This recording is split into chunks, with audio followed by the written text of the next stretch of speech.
ал үйдүн качан салынганы, эмне максат менен салынганы, анан эмне үчүн пайдаланылбай калганын же тагыраак айтканда эч ким жашабай калганын бир да жан билбейт. Балким бул жакта жашаган кар-картаңдар билишмек чыгар. Бирок ошол мезгилдеги адамдардын баардыгынын тең көздөр өтүп кеткен. Балким мунун тарыхын жакшы билген, улгайып калгандар бар чыгар. Эч ким деле бул үй тууралуу кызыгып деле сурашкан эмес. Жөн гана ээн жерде, болгондо да тоого жакын жерге курулган. Анан кароосуз калган үй. Кирпичтери силикат бышык ак кирпич. Шыйпырлары да ошол убакта жаңы чыгып аткан болсо керек. Анткени ал мезгилде дээрлик көпчүлүгү шыйпыры жок эле жалпак үйдө жашашчу экен. Өзүнөн 2-3 чакырымдай жерде дөбөнүн ары жагында жаңы салынган мал сарайы бар. Бирок бул үйгө эч ким деле келбейт. Таң калыштуу нерсе. Атүгүл ал үйдүн полу да калың тактай менен полдонгон. Бирок сырдалган эмес. Ошол мезгилде аябай эле топ келген үйлөрдөн болсо керек деп ойлойм. Бирок эмне себептен эч ким жашабай кароосуз калганы белгисиз. Баса анда-санда гана жайлоодо малы менен түшкөн малчылар ошол үйдө бир аз убакытка жашап, анан кетип калышчу. Ал эми акыркы мезгилдерде болсо эч ким жашабай, акырындап терезенин айнектери сынып, шыйпырларынын кээ бир жери талкаланып, ичин болсо көгүчкөндөр уялап алышкан. Ага деги эле көңүл бурчу эмесмин. Кээси ал үйдүн ээси бар деп сөз кылса, кээси ал үйдүн ээси бар деп сөз кылышчу. Көрбөгөндөн кийин бирде ишенсең, бирде ишенбейсиң. Кийин сайыс чачыраганда чарбалардын мал мүлкү ушунчалык талакейге түшүп, сарайларды, малды, атүгүл дүкөндөрдү дагы менчик ала баштадыкпы. Буга чейин бул үйгө эч ким тийишкен эмес. Анткени ээн талаадагы чарба аркылуу салынган үйлөрдүн баары бузулуп, кирпич, жыгач шыйпырлары алынып кетти. Эми көпчүлүктүн көз артканы ушул үй. Айылда Кемел деген трактор айдаган киши бар болчу. Менимче, ал ошол кезде 50дөн өтүп калса керек. Эч ким үйгө батынып кол сала албай атышты эле, ошол киши батынды. Бул үйдүн шыйпырынын алдындагы жыгаштары меники деди. Ал эми калганын кимиңер алсаңар, өзүңөрдүн эркиңер. Ал өзүнчө шымаланып жигиттерди топтоп, ал үйдү бузганга даярданып калды. Ал үйдү жайына койсоңчу. Үйдүн ээси бар деп жатышат.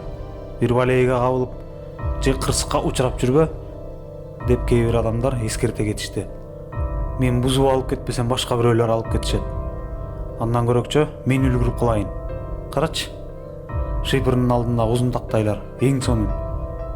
Ошол боюнча эле сакталуу экен. Короодон мал сарай салып, үстүн жапканга устун таппай жаткан. Анан кокусунан эле ушул үй эске түшө калбады. Атайын келип карадым. Тим эле как раз экен. Менин бастырмама кенен жеткидей экен. Силер эми мени айната албайсыңар. Алам дедимби? Алам. Ал көпчүлүктүн айтканына таптакыр көнбөй койду. Жанындагы жалдаган жигиттер менен кошо балта, ара, балка, мыксы ургучтарды алып келип, үйдүн шыйпырын чыгара баштады. Анын жосунсуз чоругуна айылдаштардын ачуулары келсе, өз ара кыжыгуучу сүйлөшө, тигилерди жактырбай карап турушту. Кемел балтаны колуна алып, жыгачты чапканда эле кандайдыр ачуу үн чыгып, колундагы балтасы атайын бирөө кагып жибергенсип төмөн карай ыргып кетти.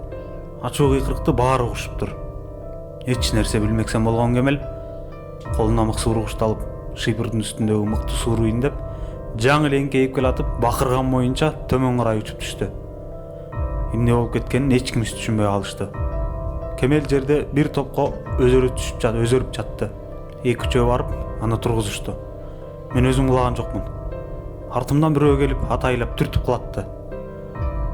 Бурулуп караганга үлгүрө алганым жок деп, ал боорун кыса бүктү. Бардыгы бир аз турган соң эски үйдүн шыйпырын ардан бери чыгарып жиберишти. Шыйпырлар эски болгону менен ушунчалык калың, анан сапаттуу экен. Азыр андай калың шыйпырларды таба албайсың.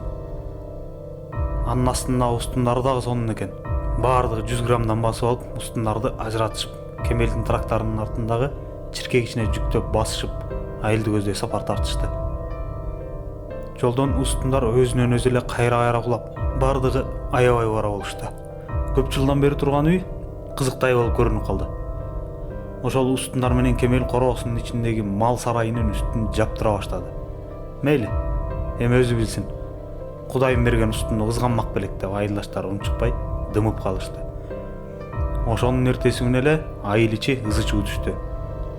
Сарайдын үстүнөн учуп түшүп, Кемелди устундары басып калыптыр. Дей Кудай сактасын, аман бекен? Аман болсо гана, бити башынан тамтык жок дейт. Колу буттары сынып, денеси бир канча жеринен айрылып, башы жарылып кетиптир. Ооруканага жетпей көз жумуп, сөөгүн кайра алып келишти. Бул сундуктуу кабар айыл ичине дүңөледей түштү. Ал үйдүн ээси бар, тийбей эле кой дедик эле. Мына эми эмне болду? Мындан 2 жыл мурун Жоробайдагы шыйпырын чыгарам деп кулап кетип колун сындырган. Ал ошол боюнча жолобой кетип калган болчу. Кырсыктуу ээси бар үйгө жолобош керек эле. Кемелдин сөөгүн жайына тапшыргандан кийин балдары кырсыктуу устун менен шыйпырларды кайра ордуна алып бара башташты. Ошол окуядан кийин ал үйгө эч ким жолобой калды. Ал эми эскирген шыйпырлары алигиче ошол орунда турат.